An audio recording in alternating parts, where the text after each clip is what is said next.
بهاتنا سرسالê şîniyên bajarê Qamişlo geşbînin got sala nû saleka aştiyê û aramiyê be. Wek her Kurdekî li Qamişlo, dikandar İdrîs Badînî dibêje şahiya mezin ew e got penaber û koçber bi aramî vegerin ser mal û milkên xwe.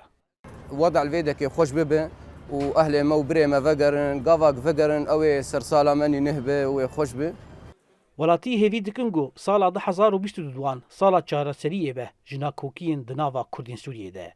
Firoşkarê kartên şansê Mustafa Alî daxwaz dike got nakokiyên di nava hêzên siyasî Kurda de çareser bibe.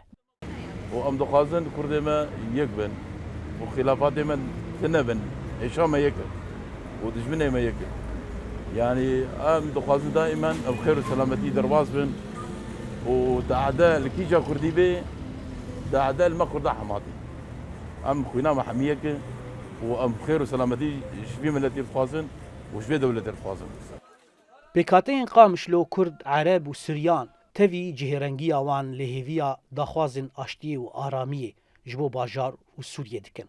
Xanima bi navê Zêna Mîrza hêviyên xwe wisa tîne ziman û dibêje. يعني اتمنى السنه هاي السنه ام هیویدارن کو ای سال بو ما و همی جیهانê bibe saleke xweş û bextewerî serdest be. Em ewlehî û aramiyê dixwazin. Ev ji her tiştekî girîngtir e. الجديده ان شاء الله. Xanima Suryanî Firyal Gorgîs bi van gotina xweste sala nû pîroz bike. نريد بخير وسلامة. Em dixwazin sala 2020 bibe sala xêr û xweşiyê, aştiyê û aramiyê. Herkes baş be, bextewer be. Em bi zarokên xwe re şad bibin û herkes bi zarokên xwe re şad bibin.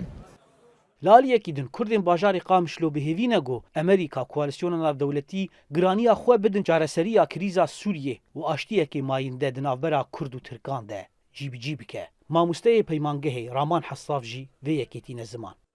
ومهوینه گو حکومت امریکی رول که متر منظم بلیزه جبو چارەسەریya سیاسی با الیکریا کردا گو کرد خودی رول بندوی چارەسەریya سیاسی ده ومهوینه جاره گدن جی گو امریکا چارەسەری که آشتیانه ناوره هر دو هوالبند خود حکومت ترکیه و کردان ده چه ببه 2 salên li ser êrişa Serêkaniyê derbas bû û 3 sal li ser êrişa Efrînê. û şerê navxweyî li Sûriyê sala dehan derbas kir. Niştecihên Qamişlo bihêvîne got di sala nû de Sûrî ji şer xelas be û her ne tew û pêkhatek bigihên mafê xwe. Zana Umer dengê Amerîka Qamişlo.